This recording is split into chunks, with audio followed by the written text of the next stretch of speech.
मु हाड़ुआ सान पुओ भी मैंने आशुतोष पट्टनायक। संपूर्ण होची बापा घरे थे आमर गोटे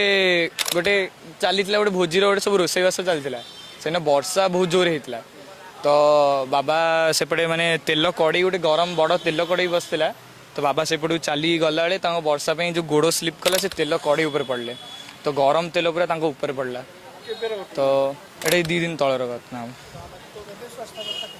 एबे टिके रिकवरी हेलानी किंतु जहाँ भी बन हेले लेट हम रिकवरी हम तो टिके टाइम लगे जेहेतु आईसीयू रे भी अच्छा तो आईसीयू वाला कहते 10-15 दिन टाइम लगे अधिक टाइम लगे रिकवरी।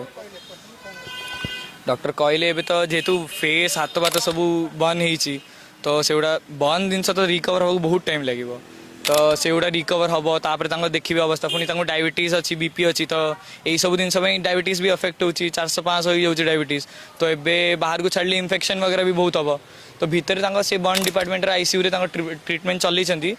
आम कही जिते शीघ्र हो भल करदे तो कहते बहुत टाइम लगे हाँ कथा होती चलुँच सब कर जहाँ भी पेनटा टी अधिक अच्छी से प्रथम दिन जो होता पेन बहुत होता